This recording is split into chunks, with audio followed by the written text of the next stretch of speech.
საქართველოში ასაფეთქებელი ნივთიერების შემოტანის საქმეზე სახელმწიფო უსაფრთხოების სამსახურში მორიგი ბრიფინგი გაიმართა. ლაშა მაღრაძემ საზოგადოებას საქართველოში უკრაინიდან შემოსულ ასაფეთქებელ ნივთიერებასთან დაკავშირებულ ფაქტზე მიმდინარე გამოძიების ახალი დეტალების შესახებ მიაწოდა ინფორმაცია. როგორც მან აღნიშნა, ასაფეთქებელი ნივთიერების საბოლოო დანიშნულების ერთადერთ საბოლოო ლოკაციად ჩანს თბილისი, ავლაბრის ტერიტორიაზე მდებარე ერთ-ერთი საცხოვრებელი სახლი. მისივე თქმით, სახელმწიფო უსაფრთხოების სამსახური მუშაობს იმასთან დაკავშირებით, არსებობს თუ არა კავშირი ფეთქებადი ნივთიერების მართლსაწინააღმდეგო შეძენა შენახვის ფაქტზე უკრაინის მოქალაქეების დაკავებასა და 4 ოქტომბრის არჩევნებს შორის.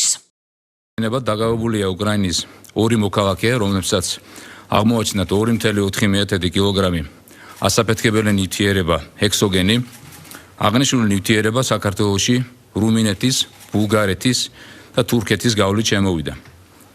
ბრალდებულების დაკავებიდან დღევანდელი განმავლობაში დამატებით ჩატარდა არაერთი საგამოძიებო და ოპერატიული მოქმედება, საიდანაც დადგინდა, რომ მერსედესის მარკის სატვირთო ავტომანქანის მძღოლს უკრაინის ტერიტორიაზე ასაფეთქებელი ნივთიერება გადასცეს უკრაინის სპეცსამსახურის ეგრეთ წოდებული SBU-ს თანამშრომლებმა, რაც ერთ-ერთი დაკავებული ჩვენებითაც დასტურდება და უთხრეს, რომ მას ეს ნივთიერება საქართველოს ტერიტორიაზე უნდა ჩამოეტანა და მათ მიერ მითითებულ კონკრეტული პირისთვის გადაეცა. მიუხედავად იმისა, რომ დაკავებული ჩვენებაში მიუთითებს ასაფეთქებელი ნივთიერების საბოლოო დანიშნულების შესახებ, რომ ის უნდა ჩასულიყო რუსეთის ფედერაციაში და მისი თქმით უნდა მოწყობილიყო ეგრეთ წოდებული პაუტინა 2, გამოძიებისა და სხვა ოპერატიულ მასალებში ამ ეტაპზე ჩანს ერთადერთი საბოლოო ლოკაცია თბილისი, ავლაბრის ტერიტორიაზე მდებარე ერთ-ერთი საცხოვრებელი სახლი. სწორედ ამის გამო, გამოძიების სხვა ვერსიებთან ერთად მიმდინარეობს აქტიური მუშაობა იმასთან დაკავშირებით, არსებობს თუ არა კავშირი აღნიშნულ ფაქტსა და 4 ოქტომბრის არჩევნებსა და მასთან რადიკალური ჯგუფების მიერ დაანონსებულ გეგმებს შორის. სახელმწიფო უსაფრთხოების სამსახური განაგრძობს მოცემულ საქმეზე საზოგადოების ინფორმირებას, რადგან მიგვაჩნია, რომ ინფორმაციის იმ ნაწილის საჯაროდ გამოტანა, რისი გამჟღავნებას ქართულ სპეცსამსახურებს შეუძლიათ მნიშვნელოვანი ქვეყნის უსაფრთხოების პრევენციული მიზნებისთვის. მუშაობდა ყავდა სატვირთო მანქანა, 2 სამხედრო ფორმაში ჩაცმული პიროვნება მივიდა და თხოვა რაღაცა ნივთების გატანა, კონკრეტულად რა იმყოფებოდა შიგნით მისთვის უცნობი იყო და უთხრეს, რომ აქ დახვდებოდა პიროვნება, რომელიც აიღებდა ამას.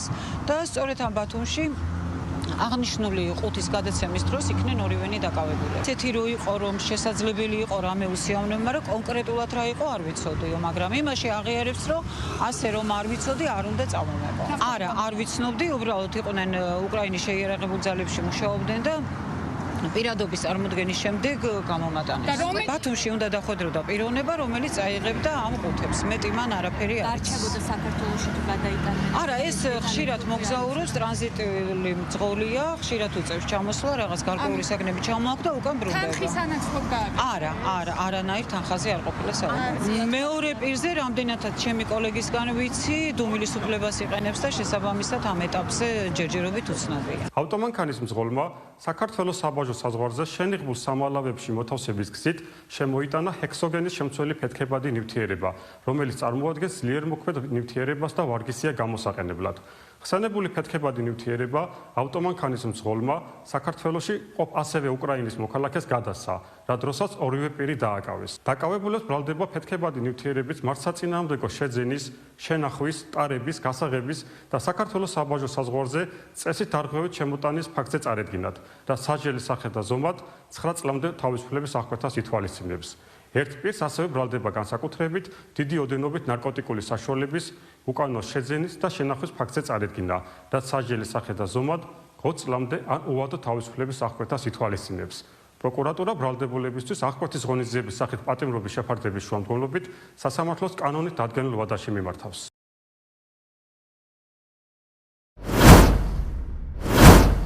დიდი ბრიტანეთი და EU-ს 36 ქვეყანა საქართველოში ადამიანის უფლებების კუთხით არსებულ სიტუაციასთან დაკავშირებით განცხადებას ავრცელებს. დოკუმენტი მოიცავს კრიტიკას ხელისუფლების მიმართ და ასევე მოწოდებას გასცემს დემოკრატიული ნორმების აღდგენისა და პოლიტიკური რეპრესიების შეწყვეტის შესახებ. წუხართ, რომ ჩვენს წინა კომუნიკაციებში გამოთქმული შეშფოთება არ იქნა გათვალისწინებული და საქართველოს ხელისუფლებამ არ გადადგა ნაბიჯები ადამიანის უფლებების მდგომარეობის გაუარესების წინააღმდეგ, რაც ეწინააღმდეგება საქართველოს ეუთოს წინაშე აღებულ ვალდებულებებსა და ადამიანის უფლებების დემოკრატიული ნორმებისა და ღირებულებების დაცვას.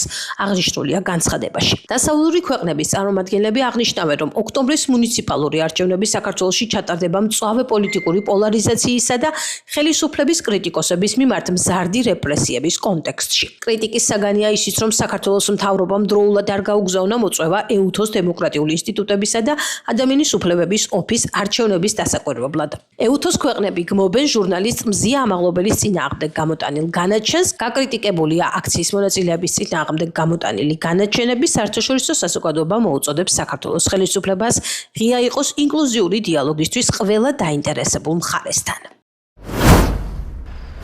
ავიაკომპანია ვიზიარი ვენის საერთაშორისო აეროპორტიდან ოპერირებას წყვეტს. გავრცელებული ინფორმაციით ბაზა ეტაპობრივად დაიხურება. კერძოდ, 2 თვითმფრინავი და მარშრუტები ბილბაოსა და ლონდონის გატვიკის აეროპორტის მიმართულებით 2025 წლის 26 ოქტომბერს დასრულდება, ხოლო დარჩენილი 3 თვითმფრინავი და ყველა სხვა მარშრუტი 2026 წლის 15 მარტს შეწყდება. მიზეზი მაღალი გადასახადია. ავიაკომპანიამ, რომელმაც ვენაში ბაზა 2018 წელს გახსნა და ამჟამად 5 Airbus A321 ნეო თვითმფრინავით 20 ქვეყანაში 28 მარშრუტს ასრულებს, განაცხადა, რომ აეროპორტის ფასების გადასახადებისა და მიწის ზედა მომსახურების საფასურის ზრდამ ოპერაციები მის დაბალბიუჯეტიან მოდელთან შეუთავსებელი გახადა. როგორც კომპანიის განცხადებაში წერია, აღნიშნულ რეისებზე დაჯავშნილ ბილეთებს მგზავრები ვიზ კრედიტების ან ხელახალი დაჯავშნის ვარიანტების სახით მიიღებენ. ქუთაისში დევნილი ოჯახების ბინების განაწილების კენჭისყრის პროცედურა გაიმართა. ნიკიას ქუჩაზე ახალ აშენებულ საცხოვრებელ კორპუსში ბინას 720 ოჯახი მიიღებს.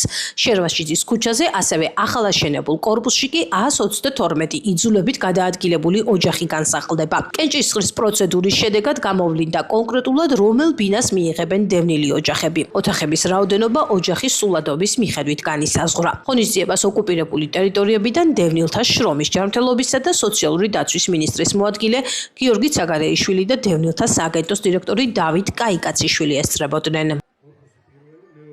დევნილმა ოჯახებმა უშუალოდ მიიღეს მონაწილეობა კენჭისყრაში, თავისი ხელით შეარჩიეს ის სართული და ის ბინა, რომელიც მათ ერგოთ.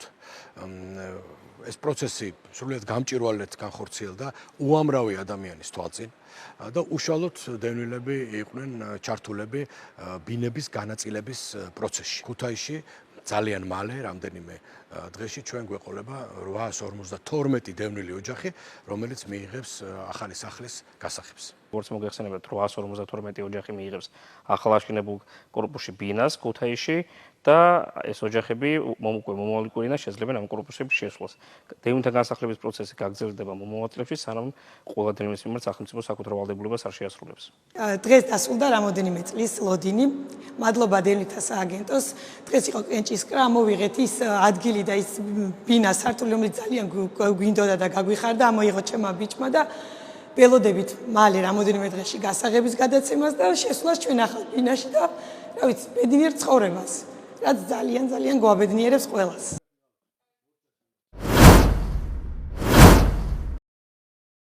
დასული ტერიტორიების სააგენტოს 8 თვის მონაცემების მიხედვით ყველაზე მონახულებად 5 ადგილს შორის მოხვდა პრომეთეს მღვიმე და სათაფლია. ხუთეულში ასევე არის მარტვილის კანიონი, მტირალას ეროვნული პარკი და წალკის კანიონი. 2025 წლის 8 თვის განმავლობაში საქართველოს დაცულ ტერიტორიებს 928966 ვიზიტორი ესტუმრა. ვიზიტორთა შორის 44% ქართველი, ხოლო 56% სხვა ქვეყნის მოქალაქეა. 2025 წლის 8 თვეში საქართველოს დაცულ ტერიტორიებზე ვიზიტორთა რაოდენობა გასულ წელთან შედარებით 11%-ით არის გაზრდილი. აღსანიშნავია, რომ აღნიშნულ პერიოდში უცხოელი ვიზიტორების რაოდენობა გაზრდილია 10%-ით, ნათქვამია დაცული ტერიტორიების მიერ გავრცელებული ინფორმაციაში.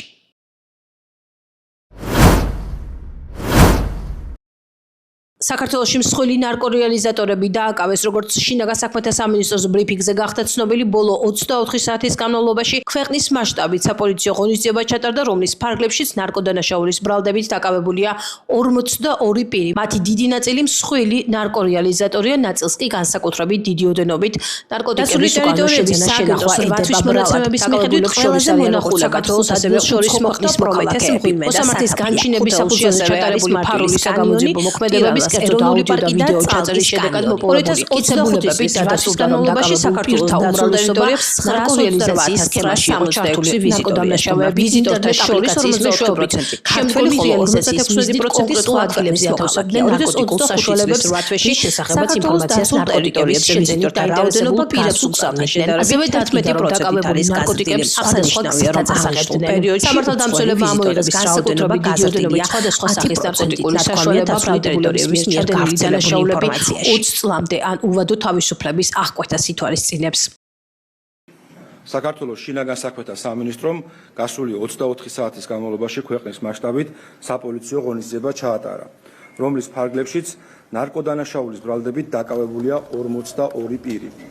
მათი დიდი ნაწილი მსხვილი ნარკორეალიზატორია, ნაწილს კი განსაკუთრებით დიდი ოდენობით ნარკოტიკების უკანონო შეძენა შენახვა ედება ბრალად. ნარკოდანაშაულები შინაგან საქმეთა სამინისტროს თანამშრომლობა გენერალურ პროკურატურასთან ერთად თბილისსა და რეგიონებში ჩატარებული ოპერატიული საგამოძიებო და საპროცესო ღონისძიებების შედეგად დააკავეს. დაკავებულებს შორის არიან როგორც საქართველოს, ასევე უცხო ქვეყნის მოქალაქეები. მოსამართლის განჩინების საფუძველზე ჩატარებული ფარული საგამოძიებო მოქმედებების, კერძოდ აუდიო-ვიდეო ჩაწერის შედეგად მოპოვებული მტკიცებულებით დადასტურდა, რომ დაკავებულ პირთა უმრავლესობა ნარკორეალიზაციის სქემაში იყო ჩართული. ნარკოდანაშაულები ინტერნეტ აპლიკაციის მეშვეობით შემდგომში რეალიზაციის მიზნით კონკრეტულ ადგილებზე ათავსებდნენ ნარკოტიკულ საშუალებებს, რის შესახებაც ინფორმაციას ნარკოტიკების შეძენით დაინტერესებულ პირებს უგზავნიდნენ. ასევე დგინდება, რომ დაკავებულები ნარკოტიკებს სხვადასხვა გზითაც ასაღებდნენ. სამართალდამცველებმა ამოიღეს განსაკუთრებით დიდი ოდენობით სხვადასხვა სახის ნარკოტიკული საშუალება, რომლის გასაღებაც ეგრეთ წოდებულ შავ ბაზარზე იგეგმებოდა. ამოღებულია ჰეროინი, კოკაინი, ალფა-პვპ, ბუპრენორფინი, სუბოქსინი, მეტადონი, კეტამინი, მეფედრონი, MDMA, მარიხუანა და სხვა. ბრალდებულების მიერ ჩადენილი დანაშაულები 20 წლამდე ან უვადო თავისუფლების აღკვეთას ითვალისწინებს.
Okay, take this, bro.